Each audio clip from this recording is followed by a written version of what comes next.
ஆசீர்வதிக்கும் பொழுது சரீர பிரகாரம் ஆசீர்வாதமெல்லாம் ரெண்டாவது நமக்கு முழுமையாக வந்துடும். அல்லேலூயா. முதல்ல எதில் ஆசீர்வதிக்கிறார்? நம்முடைய ஆவியை கடவுள் பார்க்கிறார். மனுஷன் முகத்தை பார்ப்பான், ஆனால் கடவுள் பார்க்கிற இடம் எந்த இடம்? நம்முடைய இருதயம். அல்லேலூயா. நம்முடைய ஆவியை பார்க்கிறார். அல்லேலூயா. ஆவிக்குள்ள ஆவியில் ஒரு மனுஷன் எப்படி இருக்கிறான் அப்படின்னு பார்க்கிறார். அல்லேலூயா.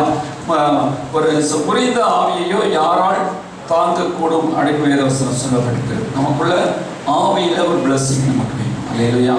ஒரு மனுஷன் நல்ல வாட்ட சட்டமா திரகாத்திரமா இருப்பான், ஆனால் ஆவியில மனசு உடஞ்சு போயிட்டான்னா அவன் என்ன செய்யலாம்? தற்கொலை போய் செஞ்சுக்கிறான்.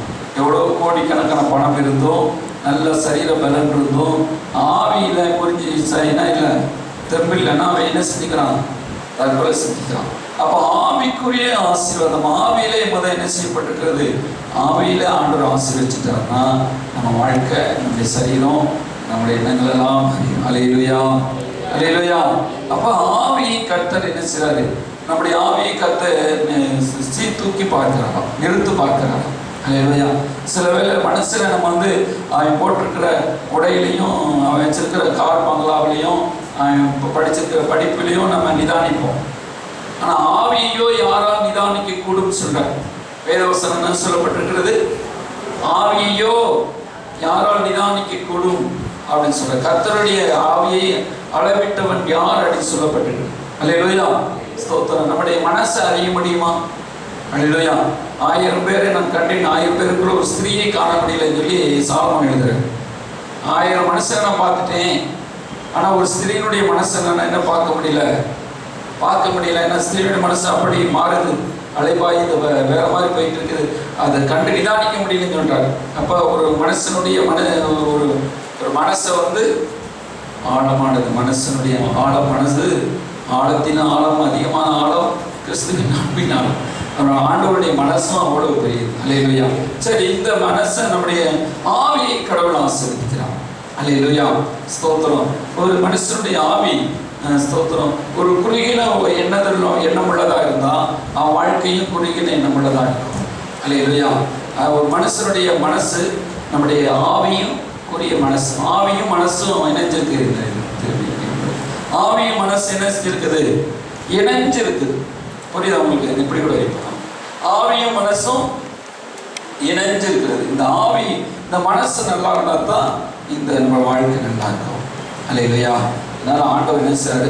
மனசை ஆசீர்வதிக்கிறார். அல்லேலூயா.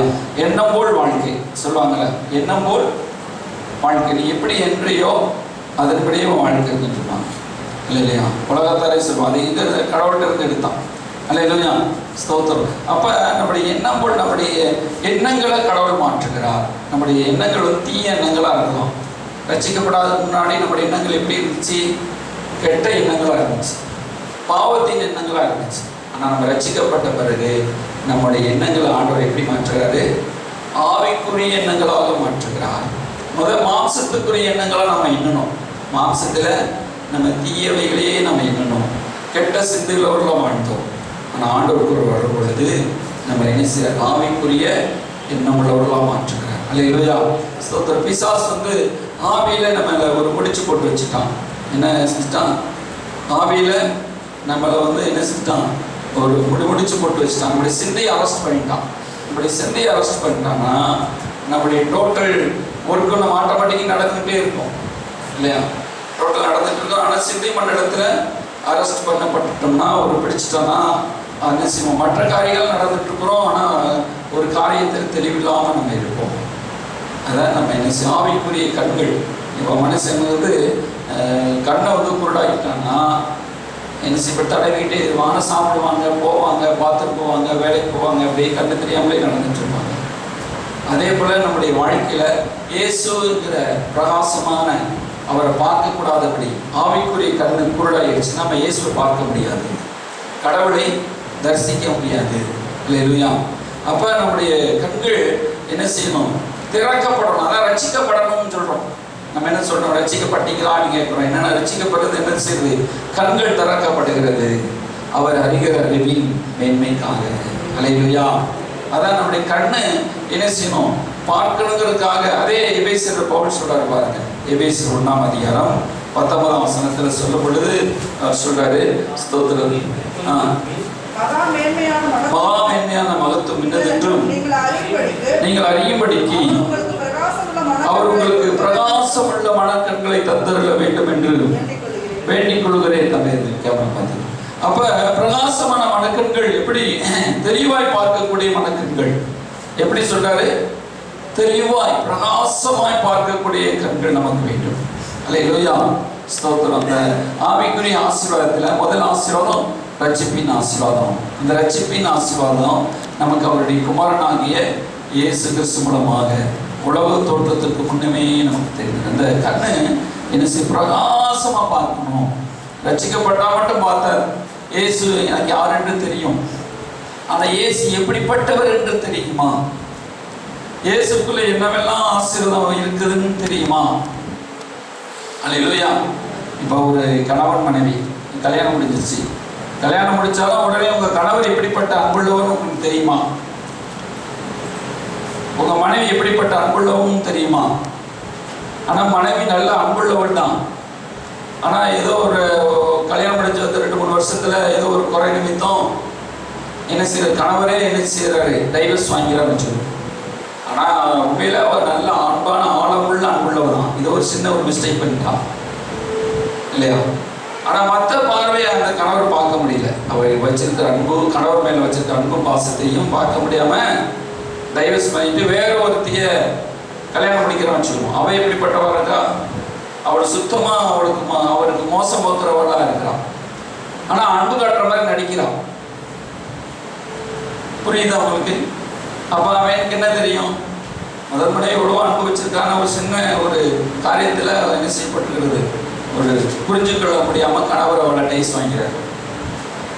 ஆனா இது எப்படி உங்களுக்கு புரிஞ்சு சொல்றேன்னா, அப்ப நம்ம என்ன செய்யப்பட்டிருக்கிறது புரிஞ்சு கொள்ள முடியல. 15 வருஷம் ஆனால் தான் ஒரு கணவன் பற்றி, ஒரு மனைவி பற்றி ஒரு கணவனோ ஒரு பெண்ணோ புரிஞ்சு கொள்கிறார் சொல்றாங்க.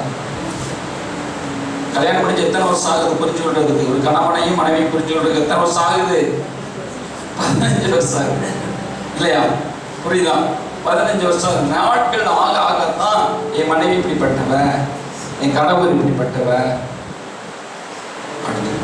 இல்லையா? அப்ப இப்படிப்பட்ட காரியம் நடக்குது.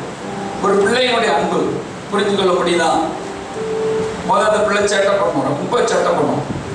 என் அம்மா அப்பாவே கிடையாது சொல்லணும். அடுத்த பிள்ளை அம்மா அப்பாவுக்கு உயிரை கொடுக்குற பிள்ளையா மாறிடுது. இதுல அந்த பிள்ளை வளர்ந்து பெரிய 20 வருஷம் ஆகுது, 25 வருஷம் ஆக வேண்டியது பிள்ளையோட அன்பை புரியுது. எத்தனை வருஷம் ஆக வேண்டி இருக்குது?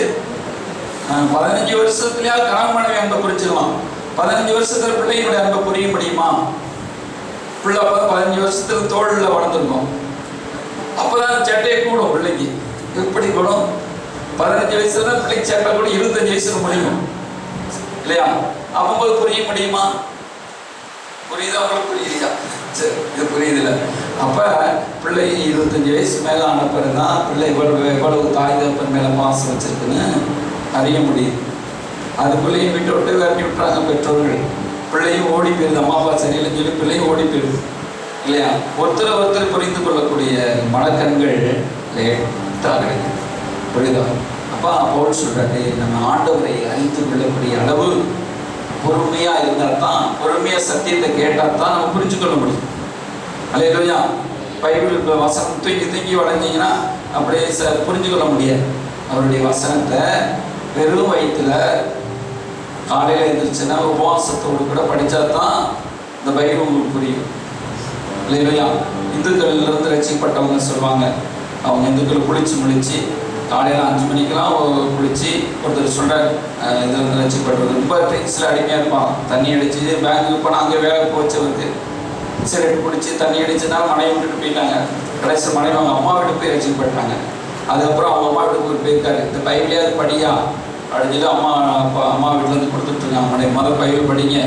அப்போ வீட்டுக்கு வந்து ஒரு அன்னை வரையும் சிகரெட் சுமைக்கு குடிச்சிட்டே இருப்பாராம். இந்த சிகரெட்லாம் உடச்சி போட்டு தண்ணியெல்லாம் அடிக்கக்கூடாதுன்னு சொல்லிட்டு குளிச்சுட்டு இந்த பைபிள் குளிச்சுட்டு டெய்லி கொஞ்சம் குளிச்சுட்டு படித்தாங்க. பாருங்க, ஆண்டவர் அதோடு பேச ஆரம்பிச்சிட்டார். டெய்லி என்ன செய்ய படிக்க வாழ்க்கையை மாறிடுச்சு. வழியில் சொல்லுவோம் அல்லேலூயா ஸ்தோத்திரம். நம்ம இடத்துல கூட ஒரு 10 வருஷம் முன்னாடி வந்து சாட்சி சொல்லியிருக்கிறேன். அல்லது ஒரு 10-12 வருஷம் முன்னாடி. அப்போ நம்ம பாருங்க, நம்ம வாழ்க்கையில் நம்ம ஆண்டவரை தேடும் பொழுது அப்படி தாகத்தோடு தேடும், பசியோடு தேடும். அல்லேலூயா.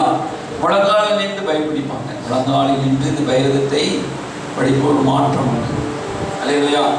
நம்ம வந்து சிலராக என்ன அறகுறையாக படிக்கிறோம். அதுதான் ஆண்டவர் கடவுளுடைய அன்பு புரிஞ்சுக்கொள்ள முடியும். முழங்கால் நின்று அந்த காலத்தில் எத்தனையோ 90 வயசானாலும் முழங்கால் 100 தடவை முழங்காலில் இருந்து படிச்சிருக்காங்க. அதெல்லாம் சொல்லிட்டாங்க. அப்படிப்பட்டவங்க வாழ்க்கையில் பிரகாசமாக எழுப்பி பிரகாசிச்சிருக்காங்க. ஒரு அலியலிசம். அல்லேலூயா. கடவுள் இந்த வேதம் நம்மோடு கூட பேசும் புஸ்தகம். அல்லேலூயா. வேதம் என்ன செய்ய நம்மோடு பேசும். ஜெபத்தில் நம்ம ஆண்டவரோடு பேசுகிறோம் இல்லையா? அப்போ ஆண்டவர் சொல்லாதான் நம்முடைய மனக்கண்களை ஆண்டவர் திறக்க முடியாங்க. அல்லேலூயா. நம்முடைய ஆவியை கிளியர் பண்ண முடியாங்க. நம்முடைய ஆவியை என்ன செய்யும்? கிளியர் பண்ண முடியாது. நம்முடைய ஆவியை கிளியர் பண்ண முடியாத இந்த ஆண்டவர் வேத புத்தகத்தில். அல்லேலூயா. சரி, அதில் முதல் வசனத்தை பாருங்க. அதில் சொல்றாரு 4ஆம் வசனம், தமக்கு முன்பாக நாம் அன்பில் பரிசுத்தம் உள்ளவர்களும் அவர் உலக தோற்றத்துக்கு முன்னே தெரிந்து கொண்டார். அவர் உலக தோற்றத்துக்கு முன்னே நம்ம கிறிஸ்துக்கள் எப்படின்னா தெரிந்து கொண்டார். அல்லேலூயா.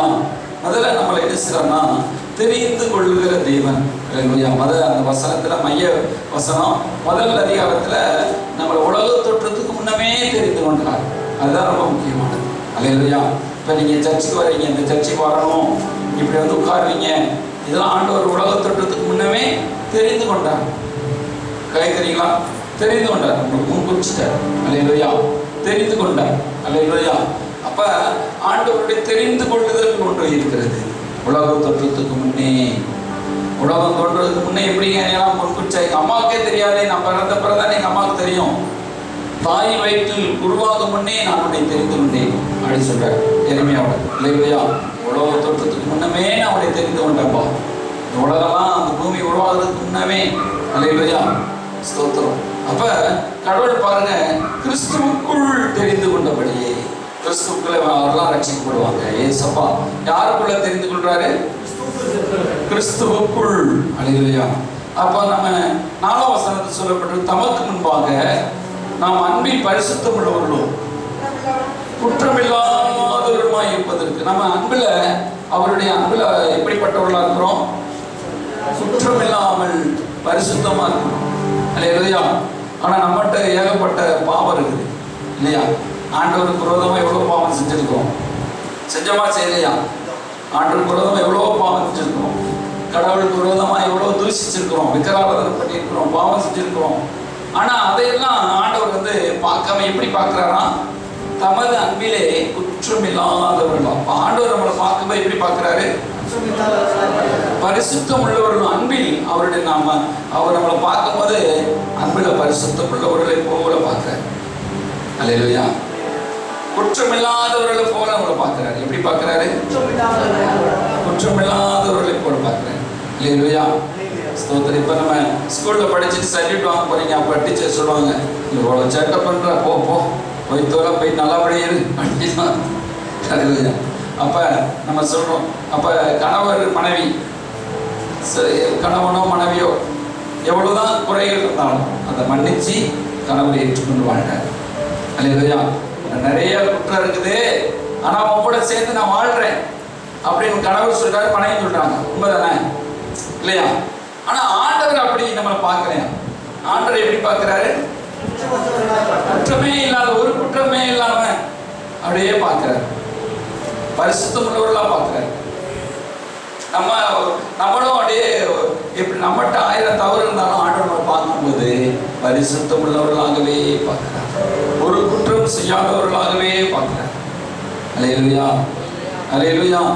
நம்ம சொல்லுவோம்ல, பாருங்க, ஒரு 15 வருஷத்துக்கு முன்னாடி நடந்த கதையெல்லாம் நம்ம மனசுல வச்சிருப்போம். கணவன் மனைவி, மாமியார் மருமக சண்டை, நண்பர் சண்டை, இப்போ வெளியில் ஒரு பிரச்சனை எல்லாம் 15-10 வருஷத்துக்கு நடந்ததெல்லாம் மனசை வச்சிருப்போம். அதெல்லாம் உண்மையான நேசமா கிடையாது. ஆண்டவர் நம்ம எவ்வளவு தவறு செஞ்சிருந்தாலும் குற்றம் இல்லாமே பார்க்கிற ஒண்ணுமே பாவம். ஏன்னா இயேசு அங்க நிற்கிறார்.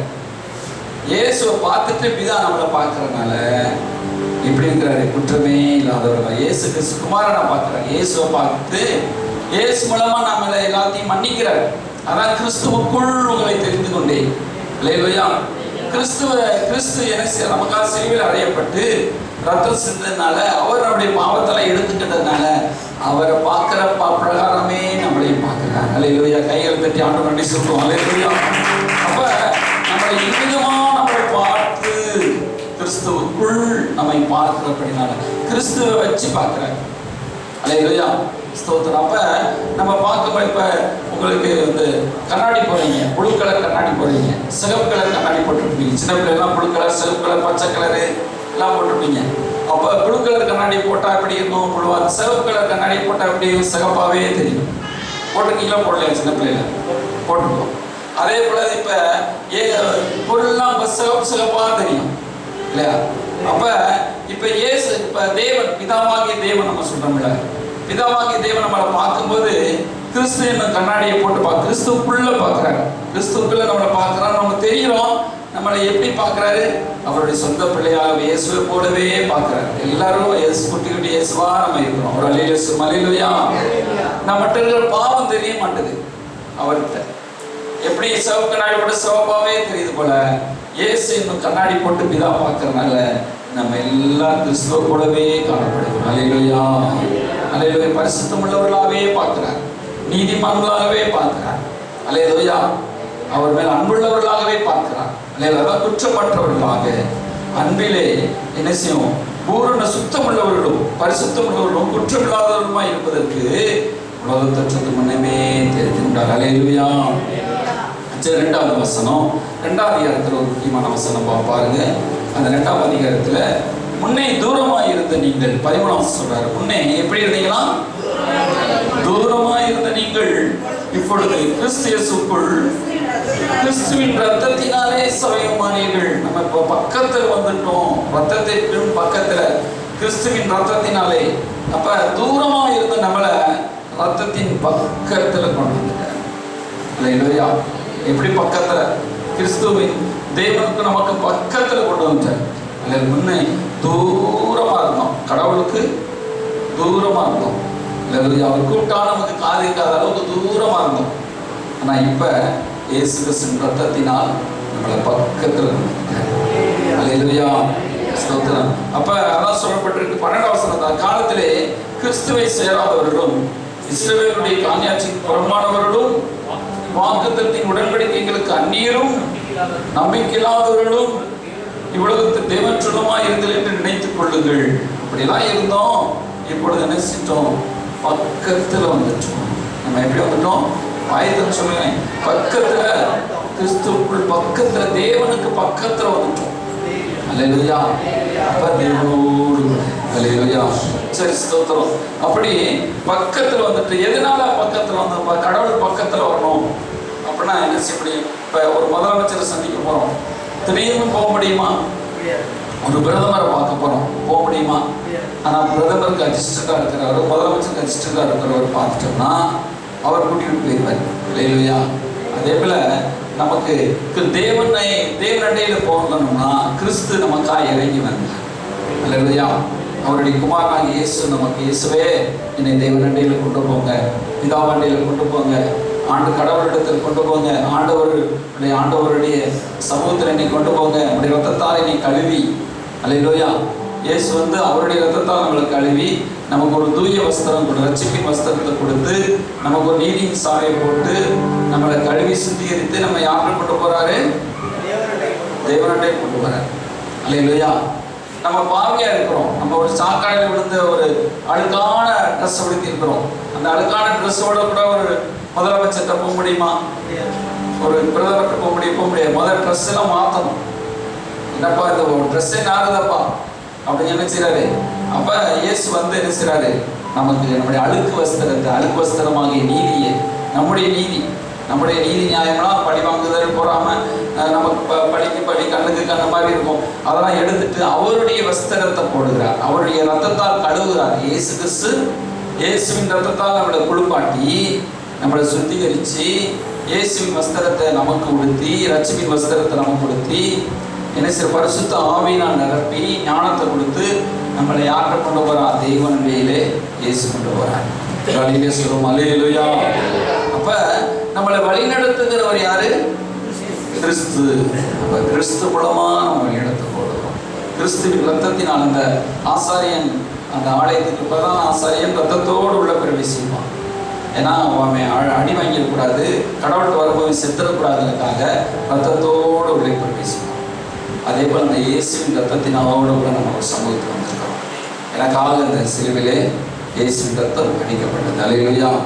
அப்ப அதான் சொல்றாரு, உன்னை தூரமா இருந்து நீங்க கிறிஸ்துவின் ரத்தத்தினாலே சைவமானீங்க. சைவமான பிறகு நம்ம எப்படிப்பட்டவர்களாம் மாறுகிறோம் அதுல சொல்றாரு பாருங்க. ஸ்தோத்திரம்.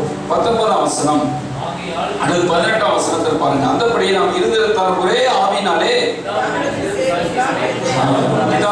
தேவ ஆவினாலே பிதாவிடத்தில் செல்கிறோம். ஆகையால் இனி அந்நியரும் பரதேசிகளுமாயிராமல் ஒரே நகரத்தாரும் வீட்டாரமாய் இருக்கிறீர்கள். சரி, ஸ்தோத்திரம். அப்புறம் பாருங்க 21 சொல்றாரு, அவர் மேல் மாளிகை முழுவதும் இசைவா இணைக்கப்பட்டு எழுப்புகிறது. அவர் மேல் மாளிகை முழுவதும். அல்லேலூயா. அப்ப நீங்க அப்போஸ்தலர் தீர்க்கதரிசிகள் 20 வசனம் போட்டுட்டோம். அப்போஸ்தலர் தீர்க்கதரிசிகள் என்பவருடைய அஸ்திபாரத்தின் மேல் கட்டப்பட்டவருமாய் இருக்கிறது இயேசு கிறிஸ்துவே. அப்ப இந்த அப்போஸ்தலர் தீர்க்கதரிசினா தேவனுடைய ஊழியக்காரர்கள். அவர் மூலமாய் நீங்கள் கட்டப்பட்டு, நம்ம கட்டப்பட்டு அதுக்கு தலைகள் முளைகள் இயேசுவா இருக்கிறாரே, அவர் மூலமா நம்ம என்ன செய்யறோம்? கட்டப்பட்டு வருகிறோம். அவர் மூலம் ஒரு மாளிகை போல வர்றோம், ஒரு தேவனுடைய ஆலயமா வர்றோம். அதான் சொல்றாரு, தேவனுடைய ஆலயமாக 21ஆம் வசனத்துல கர்த்தருக்குள் பரிசுத்த ஆலயமாக எழும்புகிறது. அவர் மேல் நீங்களும் ஆவியினாலே கூட்டி கட்டப்பட்டு வருகிறீர்கள் சொல்றாரு. தேவனுடைய ஆவியினாலே நீங்க என்ன செய்வீங்க? கூட்டி கட்டப்பட்டவரே வரீங்க. அல்லேலூயா. கூட்டி கட்டப்பட்டு ஒரு செங்கல் மேல செங்கல் வச்சு அப்படியே ஒரு செங்கல் 100 செங்கலை தாங்குது, 100 செங்கல் 100 செங்கல் தான் இசைவாய். அல்லேலூயா. கூட்டி கட்டப்பட்டு வரீங்க சொல்றாரு. அல்லேலூயா. அப்ப நீங்க ஆலயமா கட்டப்படுறீங்க, பரிசுத்த ஆலயமா. அல்லேலூயா. அப்ப நம்ம என்ன செய்யணும்? இந்த ஆலயமோட ஒருத்தருக்கு ஒருவர் இசைவாய், இணைவாய், ஒரு மனமாய். 4ஆம் அதிகாரத்தை பத்தி சொல்றாரு. ஒரு மனமா, ஒரு மனத்துக்கு இசைவாய் ஒன்று போல அட்ஜஸ்ட் பண்ணி கட்டப்பட்டு வர்றீங்கன்னு சொல்றாரு. அல்லேலூயா. சரி, ஸ்தோத்திரம். அப்ப 3ஆம் வசனத்துல 3ஆம் அதிகாரத்தை பார்த்துருவோம். அதுக்குள்ளேயும் வரிசைப்படி பார்க்கும் பொழுது 17ஆம் வசனம் 3ஆம் அதிகாரம் 17ஆம் வசனம். விசுவாசத்தினாலே கிறிஸ்துவின் இதயங்களில் வாசமாயிருக்கும் நன்மையை வேறுபட்டு நிலை பெற்றவர்களாக. இது 3ஆம் அதிகாரத்து முக்கியமான வசனம் இதுவா இருக்கு. கிறிஸ்து உங்களுக்குள்ளே வாசமாயிருக்கிறார். விசுவாசத்தினாலே கிறிஸ்து உங்கள் இருதயத்தில் எப்படி இருக்கிறாரு? வாசமா இருக்கிறார். கிறிஸ்து நமக்குள்ள என்ன செய்யறாரு? வாசமா இருக்கு. கடவுள் கட்டடத்துல வாசம் பண்ணார். பிந்தி பழைய ஏற்பாடு காலத்துல கட்டடத்துல வந்தார், உடன்படிக்கை பட்டியல இறங்கினாரு. ஆனா பரலோகத்துல தான் இருப்பாரு, ஆனா வாசம் பண்ணாரு. ஆனா நான் இப்போ ஒவ்வொருடைய மனிதருக்குள்ளேயும் அவர் வாசம் பண்ணுகிறார். ஒரு அல்லேலூயா. இப்ப நம்ம விசுவாசிக்கிறோம், இயேசு என்னுடைய இதயத்துக்குள்ளே வாசமா இருக்கிறார். விசுவாசிக்கிறோம். விசுவாசத்தினாலே கிறிஸ்து உங்கள் இருதயங்களில் வாசமா இருக்கிறார். எதனால உங்க உள்ளத்துல வாசமா இருக்கிறாரு? ஒருத்தவங்க கேட்கறான், இப்போ உனக்குள்ள இயேசு இருக்கான்னு, இயேசு எங்கப்பா இருக்கிறான்னு கேட்டா நம்ம என்ன சொல்றோம்? இருதயத்துக்குள்ள இருக்கான்னு. அது எப்படிப்பா நீ சொல்ற? இருதயத்துக்குள்ள எப்படி இருக்கான்னு சொல்ற? இல்ல சர்ச்சில் சொல்லி கொடுத்தாங்க இருதயத்தில் இருக்க சொல்லி கொடுத்தாங்கன்னா இயேசு இருக்க மாட்டார். என்ன சொல்லணும்? எங்க அம்மா அப்பா சொல்லி கொடுத்தாங்க, ஏசப்பா என்னுடைய இதயத்தில் இருக்காருன்னு சொல்லி கொடுத்தாங்க. அது அங்க சொல்லி கொடுத்து ரைட்டு. ஆனா நீங்க சொல்லணும், நான் விசுவாசிக்கிறேன், இருதயத்துக்குள்ள இயேசு இருக்கிறார். அல்லேலூயா. அல்லேலூயா. அப்ப விசுவாசத்தினாலே நம்ம ஒன்றும் விசுவாசம் உள்ள இருந்து புறப்படுகிற காரியம். இப்ப ஒரு பொருள் இருக்கு, ஒரு புக்குனா வெளியில பாக்குறோம், இந்த புக்கை படிச்சு சொல்றேங்க அப்படின்னு சொல்லிடலாம். இது புக்குல படிச்சு சொல்லல, கடவுளே சொன்ன வார்த்தை வேதத்தில் எழுதிருக்கிறது. அதை எடுத்து நான் விசுவாசிக்கிறேன். விசுவாசம் இங்க இருந்து வரக்கூடியது, இல்லைன்னா புக்குல தான் இருக்கும். இந்த புக்கில் இருக்கிற வசனம் உள்ள வரணும்னா விசுவாசம் தேவை. விசுவாசத்தினாலே உள்ள இருக்கிறாங்க. அந்த விசுவாசத்தினால நீங்க சொல்லும் போதே உள்ள அவர் இருக்கிறார். ஒரு அல்லேலூயா சொல்லுவோம். அல்லேலூயா. அல்லேலூயா. சாத்தானே நினைச்சாலே சாத்தான் வந்துடுவான்னு சொல்றாங்க. ஆனா இயேசு எப்பவுமே நமக்குள்ள ஆல்ரெடி என்ன செய்ய உள்ளே இருக்கிறார். நமக்குள்ள உள்ளே இருந்துகிட்டே இருக்கிறார். நம்ம விசுவாசிக்க தொடர்ந்து முதற்கொண்டு நமக்குள்ளே விசுவாசிக்கிறேன் உள்ள ஆண்டவர் இருக்கிறார். அல்லேலூயா, அல்லேலூயா. அப்ப அந்த விசுவாசத்தினாலே ஆண்டவர் உள்ளவர். விசுவாசத்தினாலே நீங்கள் ரட்சிக்கப்பட்டீர்கள், விசுவாசத்தினாலே நீதிமான் ஆக்கப்பட்டீர்கள் அப்படின்னு சொல்றாரு. அப்ப அந்த விசுவாசம் தான் நம்மளை என்ன செய்யுது, நம்மளை ஆளுகை செய்கிறது. அல்லேலூயா. சரி, ஸ்தோத்திரம். 4ஆம் வசனத்தை 4ஆம் அதிகாரத்துக்கு போயிடுவோமா? அப்ப 4ஆம் அதிகாரத்துக்கு வரும்போது சொல்றாரு, நீங்க ஆதலால்ங்கிற வேர்டை பயன்படுத்துறார். இப்படிலாம் 3 அதிகாரத்தையும் பிடிச்சிட்டாரு. இப்ப எபேசியர் புஸ்தகம் 2 டிவைட் ஆகுது. 1 3 வரையும் கடவுள் நமக்கு செய்ததை சொல்கிறது. கடவுள் ஆண்டவர் நமக்கு என்ன செய்தாங்கிறத 3 அதிகாரங்கள் சொல்லப்படுகிறது. அவர் கிருபையின்படி இறங்கினாரு, மகா மேன்மையான வாக்குத்தத்தங்கள் நமக்கு தந்தாரு அப்படின்னு சொல்லிட்டு சொல்றாரு. கிருபையின் மகா மேன்மையான ஐஸ்வர்யத்தின்படி வருங்கால விளங்க செய்வதற்காக கிறிஸ்து நமக்காக இந்த ரட்சிப்பை நமக்கு தந்தாரு. அவர் வானத்திலிருந்து இறங்கி வந்தாரு, நமக்காக ரத்தம் சிந்தினாரு, தேவன் நம்ம மேல அன்பா இருக்கிறாரு.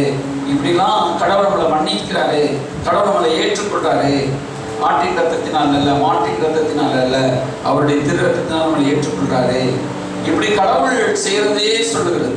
அல்லேலூயா. அவருடைய ஐஸ்வர்யம், கிருவின் ஐஸ்வர்யத்தின்படி இறங்கி நம்மளை ரட்சித்தாரு. இப்போ நம்ம ஏற்கனவே படிச்சதும். அல்லேலூயா. ஆனால் 3ஆம் அதிகாரத்துக்கு மேல 4ஆம் அதிகாரம் வரும் பொழுது நம்ம செய்ய வேண்டியதை கடவுளுக்கு காட்டுறார். அல்லேலூயா. நம்ம செய்யணும். என்ன செய்யறது? 4, 5, 6 நம்ம 6 அதிகாரம் இருக்குது. எபேசியர் புஸ்தகத்தில் 6 அதிகாரம். 3 அதிகாரம் வரை கடவுள் நமக்காக செய்தது. அந்த 4, 5, 6 3 அதிகாரமும் நம்ம இந்த உலகத்தில் எப்படி வாழணும், கடவுளுக்காக நம்ம எப்படி ஜெயம் பெறணும், எப்படி யுத்தம் பண்ணணும், இதெல்லாம் 3 அதிகாரம் நமக்கு காட்டுது. அல்லேலூயா. அப்போ நீங்கள் பைபிள் படிக்கும் பொழுது, இந்த வசனம் எபேசியர் படிக்கும்போது, குலேசியர் படிக்கும் பொழுது, மற்ற அதிகாரங்கள் படிக்கும் பொழுது நீங்கள் புரிஞ்சுக்கொள்வீங்க. இப்படி தான் கடவுள் நம்ம பைபிள் எழுதப்பட்டிருக்கிறது, இது கடவுள் நம்மோட பேசுகிறாரு, புரிஞ்சுக்கொள்வீங்க.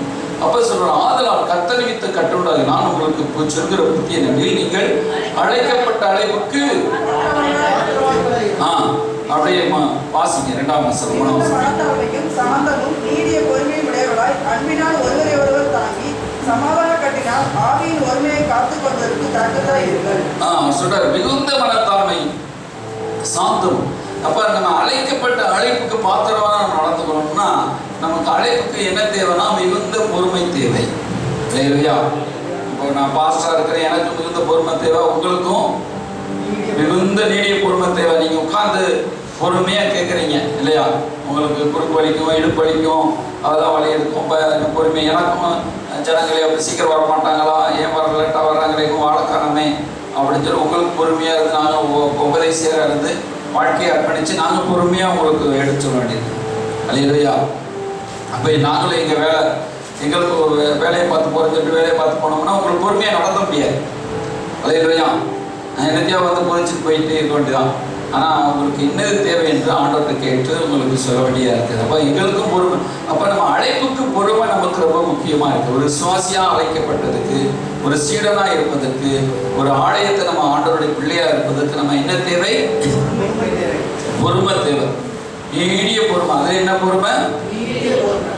அடுத்து என்ன சொல்ல? மிகுந்த மனத்தாழ்மையும் உடையவர்களாய். மேலும் மனத்தாழ்மையும் சாந்தமும் தேவைன்னு சொல்றாரு. நமக்கு என்ன தேவைன்னு சொல்றாரு? மிகுந்த மனத்தாழ்மையும் தாழ்மை சாந்தமும் பொறுமையா. ஒரு சின்ன நமக்கு ஒண்ணுமே தெரியாத பிள்ளை மாதிரி உட்கார்ந்து நம்ம கேட்டா தான் ஆண்டவருடைய வார்த்தையை நமக்கு புரியும். இல்லையா? நம்ம மேட்டிவே எனக்கு எல்லாம் தெரியும் சொல்லிட்டு நம்ம ஆண்டவர்கிட்ட வந்தோம்னா அவங்களுக்கு தெரியும்ல அப்படின்னு சொல்லிட்டு ஆண்டவரே மறைச்சிருவார்.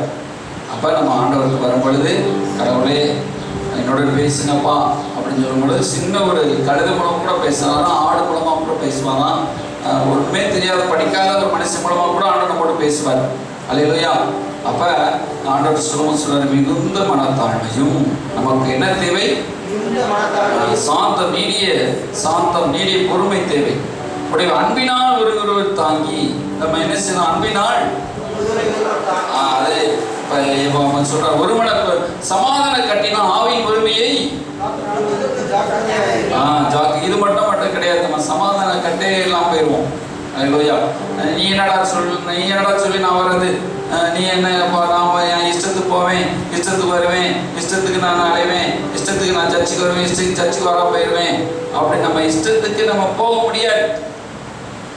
புரியுதா உங்களுக்கு? இப்போ நம்ம சர்ச்சைக்கு வரீங்க, என்ன செய்வோம், ஒருவருக்கு அன்பாக இருக்கிறோம். ஏன்னா நம்ம ஒருவர் கட்டப்பட்டிருக்கிறோம். எதனால கட்டப்பட்டிருக்கிறோம்? என்னங்க நான் வேலை செய்கிறேன், நான் சாப்பிட்றேன், நான் பயிர் படிக்கிறேன், ஜெபிக்கிறேன், இதுக்கு என்னங்க அப்படின்னு சொல்லலாம். அதுதான் ஆண்டவர் வந்து ஆகாரம் சொல்றாரு. அப்புறம் உன்னுடைய நிச்சயத்துடைய சுயத்தில் போய் கொண்டிருக்கிறாய் அப்படின்னு சொல்றாரு. ஒரு மனமாக நம்ம இருக்கணும், ஒற்றுமையா இருக்கணும். எப்படி இருக்கணும்? ஒற்றுமையா இருக்கணும். இப்போ கணவர் சொல்றாரு, நான் வேலை செஞ்சுட்டு வரேன், நான் உழைக்கிறேன், உனக்கு என்ன, நான் அதிகாரம் பண்ணுவேன் வீட்டில் அப்படின்னு சொன்னாருன்னா அந்த குடும்பம் நல்லா இருக்குமா? இருக்காது. ஏன்னா மனைவி அவங்க வீட்டில் எல்லா வேலையும் பார்த்து பிள்ளைகளை பார்த்து கோஆப்ரேட் பண்ணுறாங்க. அப்போ ஒருவரும் அட்ஜஸ்ட் பண்ணுகிற குடும்பம் தான் நல்லா இருக்கும். நீ என்னையா சொல்ற, 20,000 கொடுக்குற, நான் வீட்டில் எல்லா பொருள், நீ வீட்டில் வந்து எல்லாம் அடிமட்ட வேலை முதற்கொண்டு எல்லா வேலையும் நான் தான் ஏன் பார்க்குறேன், பிள்ளைகளை பெற்றெடுத்தது நான், அந்த அம்மா ஒரு கோடு போட்டுச்சுன்னா அப்போ வீடுக்கு உட்படுவாய். ஆமாம், அதான் சொல்கிறாரு. இது ஒரு குடும்பம். சபைங்கிறது ஒரு குடும்பம். நம்ம எல்லாரும் ஒற்றுமையாக ஒரு இப்போ சர்ச்சுக்கு வரீங்க, நம்ம வேகமாக வரணும். ஒரு 8 மணி சொல்லியிருக்காரு, 8:15 வேகமாக போயிடுவோம் அப்படின்னு சொல்லி ஒரு குணமாக நீங்கள் வரும்பொழுது தான் ஆண்டவர் உங்க கூட பேசுவார். அல்லேலூயா. ஒரே மனசு. நான் இஷ்டத்துக்கு நான் செய்வேன் சொல்கிறேன். நான் இங்கே உங்களுக்கு பைபிள் உள்ளது கற்றுக் கொடுக்குறேன். அப்போ நமக்குள்ள என்ன ஆண்டு சொல்கிற ஒரு மனம் தேவைன்னு சொல்கிறேன். நம்ம இப்போ 4 மாடு மேய்ஞ்சிட்டு இருந்துச்சான். அதில் வந்து ஒரு சிங்கம் வந்துச்சான். அந்த கார் தெரியுங்களா? அப்போ 4 மாடு சேர்ந்து இருந்துச்சு. சிங்கம் நிற்கல, ஒற்றுமையாக இறங்கி ஓடி போயிடுச்சு.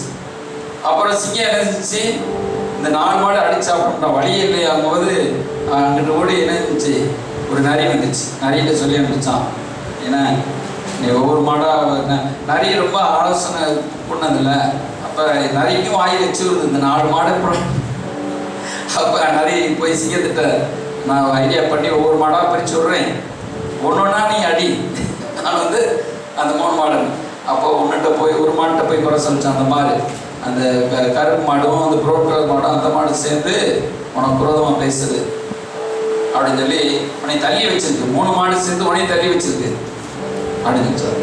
அப்போ அந்த 3 மாடுகிட்ட போய் என்ன சொல்லிச்சு, இந்த பாரு அந்த சிவக்கலர் மாடு உன்னை பற்றி ரொம்ப 3 மாடு முட்டாள் மாடுன்னு சொல்லுது. இவங்களுக்கு ஒன்றுமே தெரியாது, இவங்க நான் தான் அந்த 3 மாடுகள் தலைவன் சொல்லுது அப்படின்னு சொல்லாது தலைவி சொல்லி எடுத்துருச்சு. இந்த மாடு சொல்லவே இல்லை. கடைசியில் 3 மாடு 4 மாடு மேய்ஞ்சிட்டு இருக்கும்போது திடீர்னு சிங்கம் வந்து கரெக்டாக அந்த என்ன செய்யப்பட்டிருக்கு சிகப்பு மாடை மட்டும் வந்து பாஞ்சி கடிக்க வந்துருச்சு.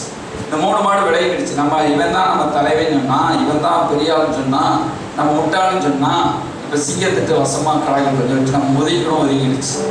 என்ன செய்யும், ஒரு 3 மாடு வந்து ஒத்த மாடை சிங்கம் அடித்து சாப்பிட்டுச்சு. அப்புறம் இன்னொரு 3 மாடு இருக்குல்ல, 3 மாடு, அதை ஒரு 3 மாடையும் வந்து ரெண்டு மாட்டில் இருந்து ஒரு மாடை பிரிச்சு, அப்புறம் இப்படியே ஒவ்வொன்றா பிரித்து 4 மாட்டையும் சிங்கமும் நரியும் கடிச்சு சாப்பிட்டுச்சு. அப்போ அதே போல் தான் நம்ம வாழ்க்கையில் நம்ம வந்து நம்ம சபையில் ஒருவருக்கு ஒரு ஒற்றுமையாக இருந்தால் தான் நம்ம வாழ்க்கையில் ஜெயிக்க முடியும். ஒரு அலையிலே சொல்லுவோம், அலையிலுயா அலையிலுயா ஸ்தோத்திரம். அப்போ நம்ம ஒரு சமாதான ஒரு கட்டு, நம்ம குடும்பத்தில் ஒரு சமாதான கட்டு, குடும்பத்தில் நம்ம ஒற்றுமையாக இருந்தால் தான் நம்ம குடும்பத்தை நல்ல முறையில் நடத்த முடியும் இல்லையா? கணவர் ஒரு போக்கில், பிள்ளைகள் ஒரு போக்கில், மனைவி ஒரு போக்கில் அப்படி இருந்துச்சுன்னா ஒரு குடும்பத்தை நடத்த முடியுமா? நடத்த முடியாது. கணவர் சொல்கிற காரியம் கொஞ்சம் குறைவாக இருந்தாலுமே மனைவி அட்ஜஸ்ட் பண்ணி வரணும். மனைவி சொல்கிற காரியம் ஒரு சில நேரத்தில் குறைவாக இருக்கலாம், ஞானம் குறைவாக இருக்கலாம், ஆனால் என்ன செய்யலாம், கொஞ்சம் இதாக இருக்கலாம். அல்லேலூயா. அப்போ கொஞ்சம் அட்ஜஸ்ட் பண்ணி போடுறது ரொம்ப நல்லது. அல்லேலூயா ஸ்தோத்திரம். அப்போ கணவர் சொல்கிறாரு, இன்னைக்கு வெண்டைக்காய் குழம்பு தான் வைக்கணும்னு சொல்கிறாரு. மனைவி சொல்கிறாங்க, இல்லை நான் கத்திரிக்காய் குழம்பு தான் வைப்பேன்னு சொல்கிறாங்க. என்ன நான் பார்த்துட்டு இருக்கிறேன், நீ விசாரத்தில் வெண்டைக்காய் குழம்பு வைக்க மட்டும் கத்திரிக்காய் உடனே இந்த எத்துறாரு, சோத்து சட்டி எத்துறாரு, எண்ணெயெல்லாம் போட்டு நொடுக்கிறாரு, என்ன சரி இட்லி சட்டியெல்லாம் போட்டு நொடுக்கிறாரு, குக்கர்லாம் போட்டு உடைக்கிறாரு. என்ன ஆகி போச்சு, இந்த வெண்டைக்காய் குழம்பு கத்திரிக்காய் குழம்புக்கு என்ன ஆகி போச்சு, சட்டி பானெல்லாம் சோறெல்லாம் வேஸ்டாகி அது ஒரு 5000 ரூபாய் செலவாகி போச்சு. இத்தனை 5000 போச்சு. இது எதுக்கு மனைவி, சரிங்க நீங்கள் கேட்ட மாதிரி நீங்கள் என்ன குழம்பு வச்சிருவோம், வெண்டைக்காய் குழம்பே வச்சிருவோம் ஐயா அப்படின்னு போயிட்டு வாங்கயா தங்கமானவரே, போயிட்டு வெண்டைக்காய் குழம்பு வச்சு விட்டா முடிஞ்சு போச்சு. இல்லையா? இல்லையா? அந்த குடும்பமும் வந்து உங்களுக்கு பிடிச்சிச்சுன்னா உங்களுக்கு கொஞ்சோண்டு கத்திரியா பிடிக்கிறோம் வச்சுக்கிற வேண்டியதான். இல்லையா? என்ன செய்யணும்? முடிஞ்சு போச்சு. இதுக்கு 5000 செலவாக வேண்டியது இருக்குதா? சிலர்லாம் ஆண்கள் கோவப்பட்டு டிவி உடைச்சா, நீ டிவி உடைக்கிறியா, நான் பீரோ உடைக்கிறாங்க. இப்படி ஒருத்தருக்கு சண்டை விட அந்த குடும்பத்தை என்ன ஆயிரும்? நஷ்டமாயிரும்ல. அப்ப நம்ம என்ன செய்யணும்? சரிம்மா, உடனே கணவராக இறங்க, சரி நீ வெண்டைக்காய் பிடிக்கணும் போய், அடுத்த வாரம் கூட நீ செய்ய வெண்டைக்காய் கொண்டு போய், இல்லை நாளைக்கு கூட வெண்டைக்காய் கொண்டு போய் விட்டு கொடுத்துட்டு போயிட்டா என்ன ஆயிரும்? அந்த குடும்பம் பாதுகாப்பா இருக்கும், பணமும் மிச்சமாகும். இல்லையா?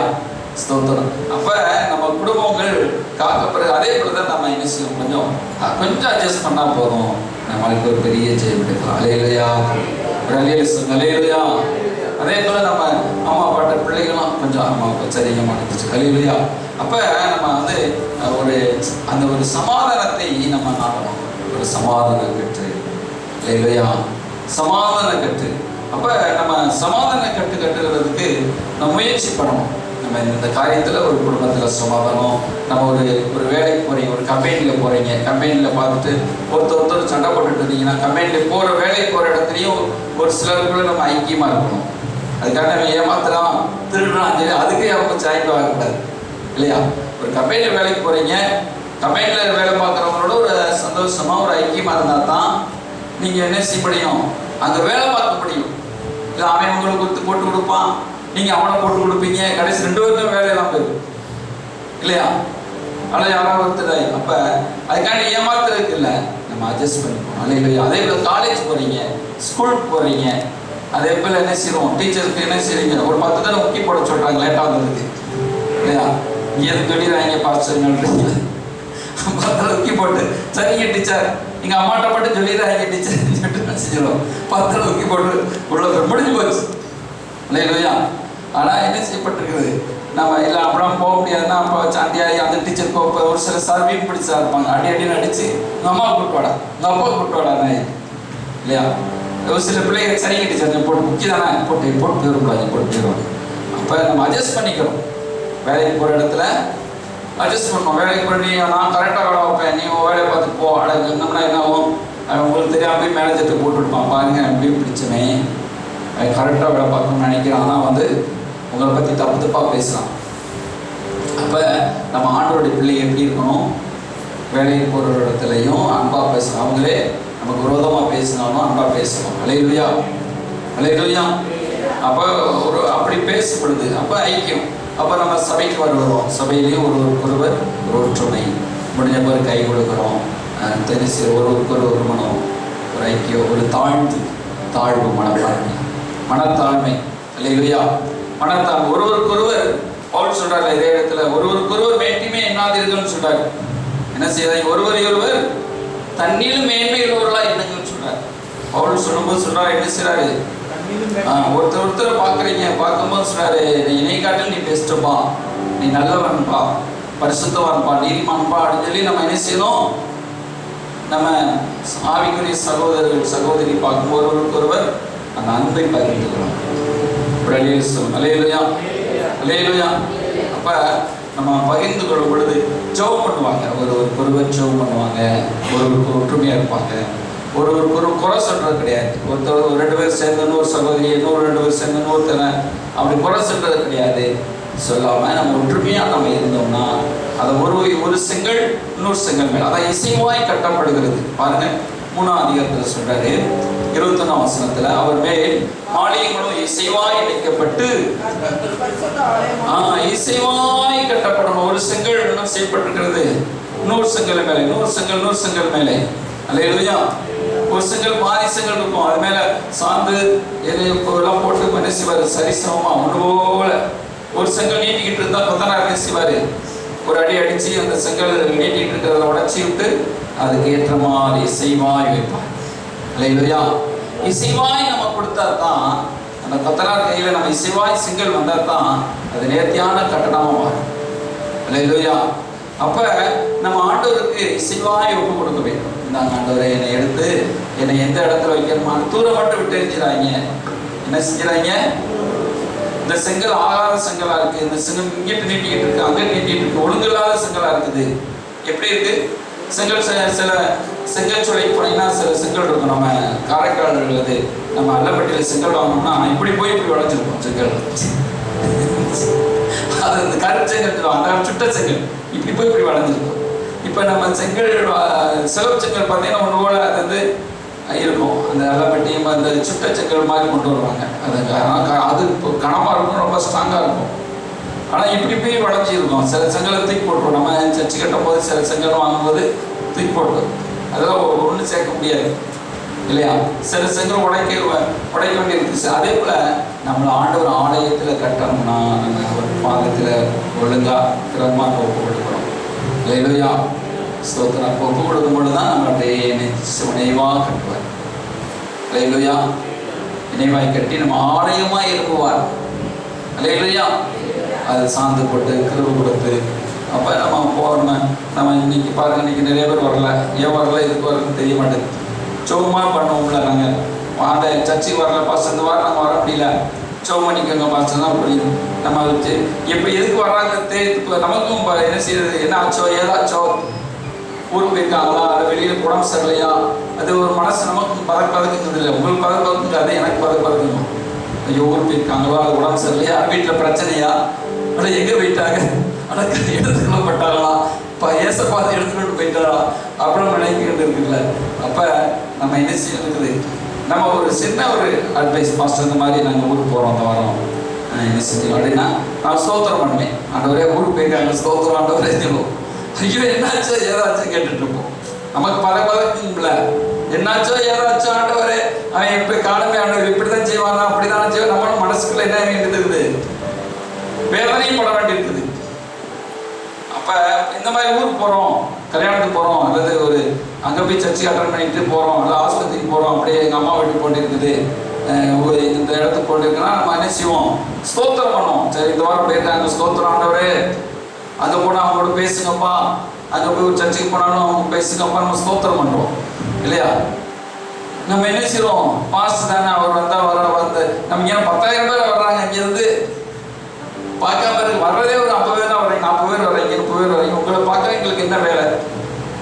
10,000 பாஸ்டர், 10,000 பேரில் நாங்கள் எப்படி பாஸ்டர் சொன்னோம், அதுதான் ரைட்டு. ஃபோனே எடுக்க முடியல பாஸ்டர், சிஸ்டர் எடுக்க முடியலன்னா ரைட்டு.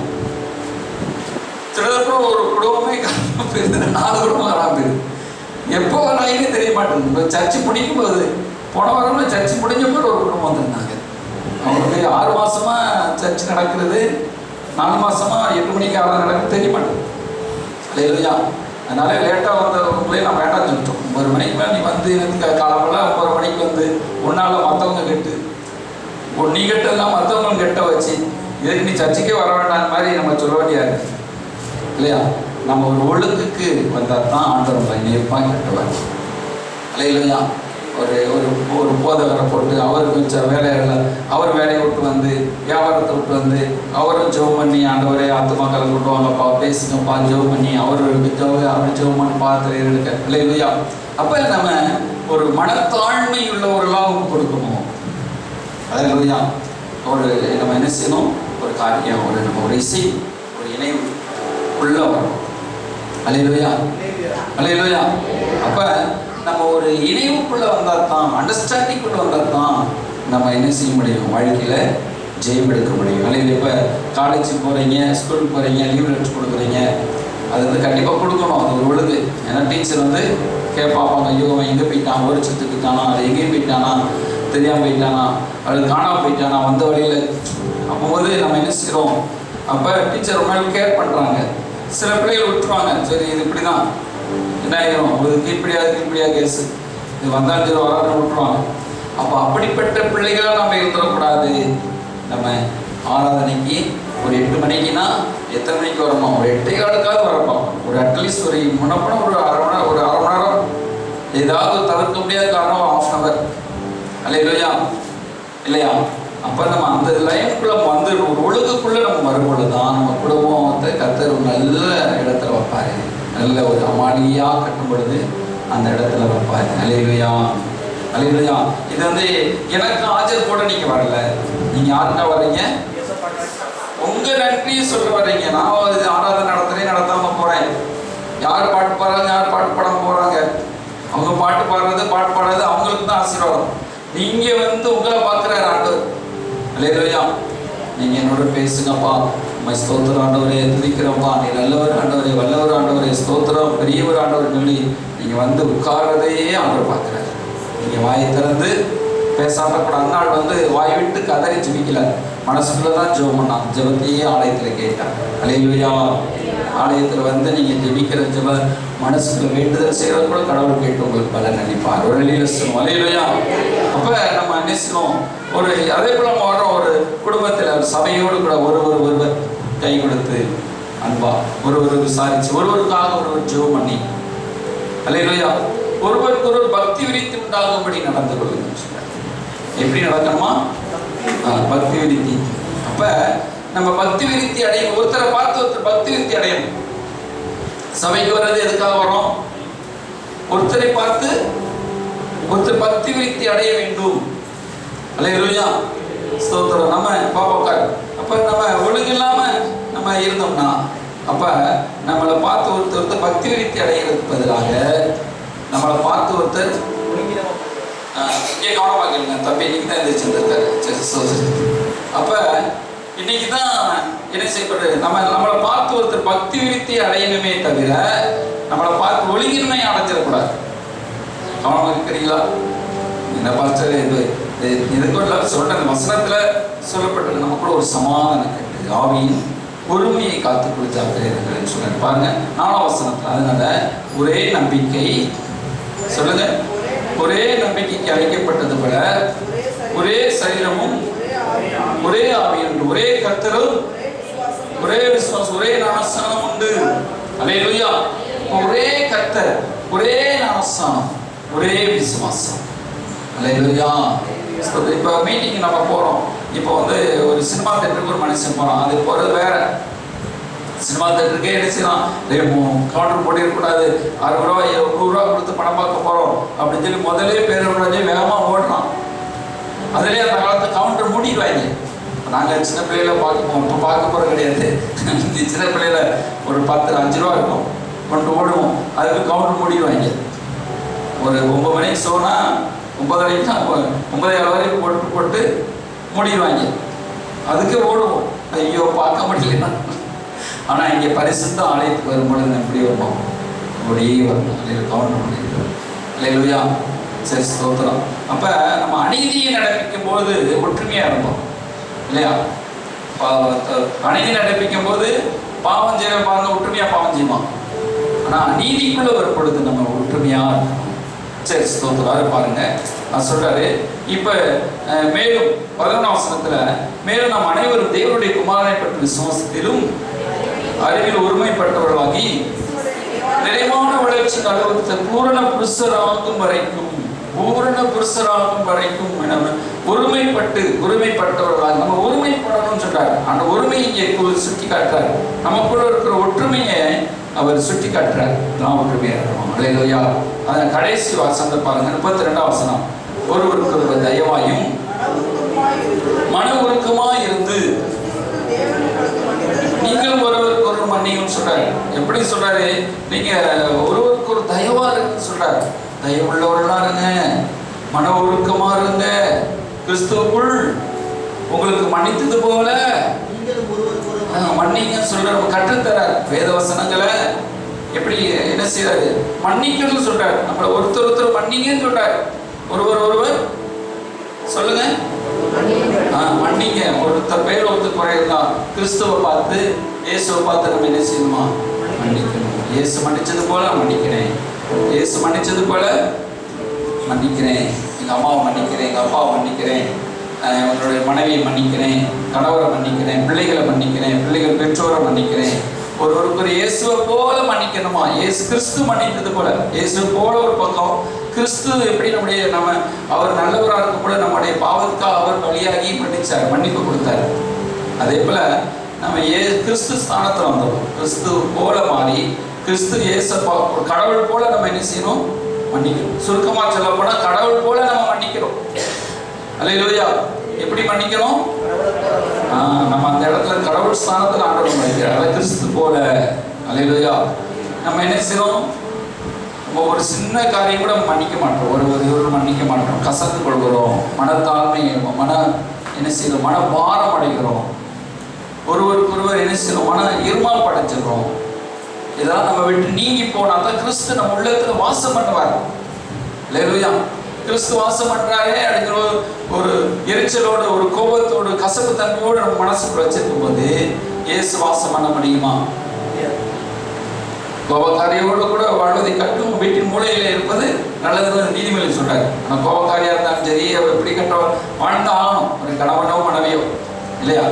கோபக்காரன் போட்டுக்கோங்க, கோபக்காரியும் போட்டுக்கோங்க, எப்படினாலும் போட்டுக்கோங்க. ஆனா அது நம்ம கிறிஸ்து வாசம் பண்ணும் பொழுது நம்மளை நேசி, நம்முடைய மனசு கசப்பு, மன வருத்தங்கள், எந்த ஒரு பாரம் நம்ம பிறரை மன்னிச்சு என்ன செய்ய ரொம்ப நேசித்து அரவணைச்சு அப்படிதான் நம்ம இருந்தால் தான் இயேசு வாசம் பண்ணுவார். இல்லையா? அப்ப நம்ம தேவ சமூகத்துக்கு போகும் பொழுது இவைகளாம் நம்ம இருந்தால் தான் இப்ப ஜெபங்கள் கேட்கப்படும் சொல்றாரு. அல்லேலூயா. சரி, ஸ்தோத்திரம். அப்ப 5ஆம் அதிகாரத்தை வாங்க, வேகமா சொல்லி முடிச்சுறேன். ஸ்தோத்திரம். பாருங்க, இங்கே சொல்றாரு 2ஆம் வசனம், கிறிஸ்து நமக்காக தம்மை தேவனுக்கு சுகந்த வாசனையான வழியா ஒப்பு கொடுத்து நம்ம அன்பு கூர்ந்தது போல நீங்கள் அன்பிலே நடந்து கொள்ளுங்கன்னு சொல்றாரு. அல்லேலூயா. அன்பிலே நடந்து கொள்ளுங்கன்னு சொல்லிட்டு மேலும் பரிசுத்தவான்களுக்கு ஏற்றபடி வேசித்தனமும் மற்றெந்த அசுத்தமும் பொருளாசி ஆகியவைகளின் பேர் முதலாய் சொல்றாரு. வேசித்தனமான பாவமான காரியம் அந்த இதில் நீங்க உள்ள பேர், அந்த பேர் கூட உங்களை பற்றி சொல்லிடாதபடி காத்துக்கொள்ளணும்னு சொல்றாரு. இல்லையா? கவனமா என்ன செய்யணும், காத்துக்கொள்ளணும்னு சொல்றாரு. இப்ப பணமரத்துக்கு இடையில நீங்க பாலை குடிச்சாலும் உலகம் என்ன சொல்லும், கள்ள குடிச்சேன்னு சொல்லும் இல்லையா. கள்ள கூட என்ன குடிச்சுன்னு சொல்லும், கள்ள குடிச்சேன்னு சொல்லும். அப்ப நம்ம என்ன செய்யணும், நம்ம கவனமா. அப்ப நாங்க அங்கே மீட்டிங் போயிருப்போம், ஒரு பாஸ்டர் இதில் வச்சிருந்தார், கேனில் வாங்கி வச்சிருந்தார். என்ன வருஷம் கள்ள வாங்கி வச்சிருக்கீங்க குடிக்கிறீங்க, அப்ப என்ன ஆயிரும், உலகம் என்ன ஆயிரும். அப்ப நம்ம ஒரு யார்கிட்ட பேசினாலும், லேடிஸ்கிட்ட பேசினாலும், ஜென்ஸ்கிட்ட பேசினாலும், யார்கிட்ட பழகினாலும் என்ன செய்யணும், அந்த பாவங்கிற சொல் பேசி விடக்கூடாதுன்னு கூட நம்மகிட்ட கவனமா எச்சரிக்கையா இருங்கன்னு சொல்றாங்க ஆண்டவர். என்ன சொல்றாரு, எச்சரிக்கையா இருங்க, வேசித்தனக்காரன்னு சொல்லிடக்கூடாது, பொருள் ஆசைக்காரன்னு சொல்லிடக்கூடாது, என்ன செஞ்சிடக்கூடாது. பவுல் சொல்றாரு, அப்ப விக்கிர ஆராதனைக்காரன்னு சொல்லிடக்கூடாது, இவன் பேர் கூட நீ பேசப்படாதபடி எச்சரிக்கையா இருந்துக்கோ அப்படின்னு சொல்றாரு. இல்லையா? ஒரு பெண்ணிட்ட ஒரு பொம்பளை பிள்ளைகிட்ட நீ நிறைய நேரம் பேசிட்டு இருக்கிற, அப்போ ஒரு பொம்பளை பிள்ளையோட பாம்பளை பையன் கூட நிறைய நேரம் பழைய பேசிட்டு போயிட்டு வந்துட்டு இருக்கிற, அப்போ அவ்வளோ என்ன சொல்லணும், தப்பா பேசுவோம். அது கூட நீ கவனமா இருக்கணும்னு சொல்றாங்க. இல்லையா? ஆனா நீ அண்ணன் தங்கச்சி கூட பேசுற வைக்க, ஆனா அது உலகம் என்ன சொல்லணும், வேற மாதிரி அந்த சொல்லு கூட வந்துடக்கூடாது, எச்சரிக்கையா இருந்துக்கன்னு சொல்றாரு. அல்லேலூயா. அல்லேலூயா. இப்போ நம்ம வந்து உலகம் சகஜம் சொல்லிருச்சு. சகஜமான உலகம் என்ன ஆயிடுச்சு, சகஜம் சொல்லிடுச்சு. அப்ப நம்ம என்ன செய்யணும், கவனமா இந்த காரியத்தில் நம்ம பண்ணணும். உலகம் ஃப்ரெண்ட்ஷிப்பா நாங்கள் கை கொடுக்குறோம், ஃப்ரெண்ட்ஷிப்பா தோல் மேலே தோல் போட்டு போகிறோம் அப்படின்னு சொல்லி பெண்ணும் ஆணும் போக முடியுமா? அப்போ நம்ம கிறிஸ்துவ வட்டாரத்தில் நம்ம என்ன செய்யணும், ரொம்ப கவனமாக. இப்போ கை கொடுக்குறாங்க, இப்போ படித்தவங்க சரி, அதை வந்து ஒரு கை கொடுத்து அப்படி விட்டுறணும். கை கொடுத்து மனசில் வச்சது தான் தப்பு. அதாவது இங்கே சொல்லலை, இப்போ உலகத்தில் காலேஜ் படிக்கிற பசங்க, வேலை பார்க்குற இடத்துல அப்படி நிறைய நடக்குது. நம்ம அதெல்லாம் நம்ம குற்றமாக சொல்ல முடியாது. ஆனால் ரொம்ப நம்ம உலகத்தான போல நம்ம என்ன இருக்கக்கூடாது, லீக்காக இருக்கக்கூடாது. அந்த ஆவி வந்து பிடிச்சிடும். அது ஒரு ஸ்பிரிட் இருக்குது. அந்த ஸ்பிரிட் வந்து இது இப்போ முதல்ல என்ன செய்யும், ஒரு ஃப்ரெண்டாக பழக வச்சிருவோம், அடுத்து தவறான நோக்கத்தோடு பழக வச்சிருவோம். அப்புறம் முதல் ஃப்ரெண்டாக ஃபோனில் பேச சொல்லுவோம். ஒரு குறிப்பிட்ட மணி நேரத்துக்கு மேலே நம்ம பேசினோம்னா, ஒரு சில வார்த்தைகள் நம்ம பேசினோம்னா, அப்போ முதல் இதில் தானே ஃபோனில் தானே இதை அனுப்பிட்டே இருக்கிறாங்க, மெசேஜ் அனுப்ப மனசு என்ன ஆயிரும், போயிடும். மனசு அந்த பெண்ணிடத்துலையோ ஆண் இடத்துலையோ போயிடும். அதை மனசை நீ காத்துக்கும் சொல்றாரு. அல்லேலூயா. கவனமா நீ காத்துக்கொள் அப்படின்னு சொல்றாரு. மனசு எப்படி என்ன செய்யணும், யார்கிட்டையும் ரொம்ப நேரம் நீ டைம் கொடுக்காத. ஆண்டவர் பேச வேண்டிய வார்த்தை மட்டும் பேசு. பேசாத தேவையில்லாத வார்த்தைகளை ஒரு பெண்ணிடத்திலேயோ அதிக நேரம் நீ பேசக்கூடாது. ஆண்டவரிடத்துல தான் அதிகமாக பேசணும். அல்லேலூயா. யார்கிட்ட பேசணும், ஆண்டவரிடத்துல தான் பேசணும். உன் இளமையை குறித்து நீ கவனமாயிரு, எச்சரிக்கையாயிரு. அதை அசட்டை பண்ண விடக்கூடாதுன்னு சொல்றாரு. அல்லேலூயா. இளம் வயசுல கவனமா இருந்துக்கோ. இறமைய பாலியல் கூடிய இச்சைகளை விட்டு விலகி ஒரு 1 தீமோத்தேயுல பவுல் சொல்றாரு. 1 தீமோத்தேயு 5ஆம் அதிகாரத்தில் சொல்லும்போது சொல்றாரு பாருங்க, நீ என்ன செய்ய பாலியத்துக்குரிய இச்சைகளை விட்டு நீ விலகி ஓடு அப்படின்னு சொல்லுவாங்க. 2 தீமோத்தேயு நினைக்கிறேன், 2 தீமோத்தேயுல சொல்லும்போது 22 வசனம், 2 தீமோத்தேயு 2:22, அன்றி பாலியத்துக்குரிய இச்சைகளை விட்டு நீ விலகி ஓடி சுத்த இருதயத்தோட தொழுது கொள்கிற நீதியும் அன்பையும் சமாதானத்தை அடையும்படி நாடு சொல்றார். சுத்த இருதயத்தோட நாடு. அல்லேலூயா. அப்ப ஆண்டவர் சொன்னாரு சுத்த இருதயத்தோடு. அப்ப அந்த பிசாசு இருதயத்தை கரைப்படுத்தி விட்டுருவோம். தேவையில்லாத புக்குகள் நம்ம படிப்போம். இந்த புக்கு தானே படிக்கிறேன், நான் ஃப்ரெண்ட்ஷிப்பாக தானே பழகிறேன். எந்த ஒரு பொருளும் தேவையில்லாமல் அதிக மணி நேரம் நம்ம கையில் இருந்தால் அதே பாவமாயிடும். தேவையில்லாத ஒரு மனிதரோடு நம்ம பேசிட்டு இருந்தோம்னா ஆண்டவர் விட்டுட்டு தேவையில்லாத மனிதரோடு நம்ம பேச பேச அதுவுமே நம்ம விக்கிர ஆராதனையாக மாறிடும், நம்ம மனசு போயிடும். அப்போ நம்ம என்ன செய்யணும்? பாளையத்துக்குரிய பாவங்களை விட்டு விலகி ஓட வேண்டும். செய்வதற்குரிய பாவங்கள் சுத்த இதயத்தோடனே கர்த்தரை தொழுது கொள்கிறவர்களுடனே சேர்த்துக்கோ அப்படின்னு சொல்றாரு. அல்லேலூயா. ஒரு நல்ல ஒரு தேவ மனுஷன் ஒரு தேவனுடைய போதகத்தை கேட்டு அதில் நீ என்ன செஞ்சுக்கோ, வளர்ந்துக்கோன்னு சொல்றாரு. அல்லேலூயா. சீக்கிரம் முடிச்சிருவோம் பாருங்க. அப்ப இவர் சொல்ற அப்ப அந்த பொருளாசை பாவம் இவரெல்லாம் நம்ம பேசிக்கிட்டு இருக்கிற பொருள் யார்கிட்ட மனுஷன்னாலும் சரி, இன்னைக்கு பொருளாசைன்னு சொல்லும் பொழுது எதை குறிக்குது பாருங்க. அது சொல்றாரு, மற்ற எந்த அசுத்தமும் பொருளாசையும் இவைகள் பேர் முதலாக சொல்லப்படக்கூடாது. அப்படியே வம்பும் புத்தியினமான பேச்சும் பரியாசமும் தகாதவைகளை ஸ்தோத்திரம் செய்வதே தகும்.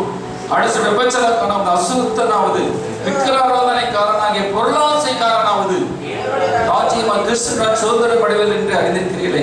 இப்போ விக்கிர ஆராதனைக்காரராகிய விக்கிர ஆராதனைக்காரனாகிய பொருளாசைக்காரனாவது. அப்போ பொருளாசை என்ன செஞ்சிடும்? நம்மளை மயக்கி போட்டு பொருள் நேரம் பார்த்தாலும் பொருள், அந்த பொருள் வாங்க, இந்த பொருள் வாங்க, இப்படி வாங்க, அது வாங்க, இது வாங்க, இப்படியே நம்ம போயிட்டே இருந்தோம்னா பொருளாசையில நம்ம கொண்டு போட்டுரும். ஒவ்வொருவருக்கும் பவர் இருக்கும். இந்த ஃபேனுக்கு பவர் இருக்குது இல்லையா? இந்த காத்தாடி இந்த லைட்டுக்கு பவர் இருக்குது. அதே போல பொருளாசைக்கும் அசுத்த பவர்கள் இருக்கும். அந்த சடக்கு நம்ம இருக்கும். ஒரு காந்த மாதிரி என்ன செய்யும்? ஒவ்வொருக்கும் பாவத்துக்கு பவர் இருக்குது. பாவத்துக்கு பவர் இல்லைன்னு சொல்ல முடியாது இல்லையா? நமக்குள்ள அதை பிரவேசியாதபடிக்கு தான் கர்த்தர் நம்மளை பாதுகாத்து வராரு. ஆனா உலகத்தில் இருக்கிற பாவத்தை ஆண்டவர் இன்னும் எடுத்துக்கூடாது. புரியுதா? அது நம்மளை மேற்கொள்ள பார்க்கணும். நம்மளை தான் தாக்க நினைக்கும். அப்ப உலகத்தின் பாவங்கள், உலகத்தின் அசுத்தங்களுக்கு வல்லம் இருக்குது. எந்த ஒரு பொருளுக்கும் வல்லம் இருக்குது. சின்ன இந்த மைக்கு ஒரு பெரிய வல்லம் இருக்குது. 1000 பேருக்கு கூட இது கேட்கும். இப்போ 40 பேருக்கு சொல்றோம்னா அதுக்கு சின்ன மைக் கிடையாது. இந்த 1000 பேருக்கு யூஸ் பண்ணலாம் இல்லையா? ஒரு 2000 பேருக்கு யூஸ் பண்ணலாம். அதே போல நீங்க போற இடம் சின்ன ஒரு பொருள் தான் நீங்க நினைப்பீங்க, அதுக்கு பெரிய ஒரு சக்தி இருக்கும். அதுக்காக பேரும் அதை பார்த்து பயப்பட வேண்டாம். அது உங்க மனசுல அது பெரிய ஒரு விக்கிராராதனையா நீங்க நினைக்காத படிக்கும். கவனமாக கேட்குறீங்களா?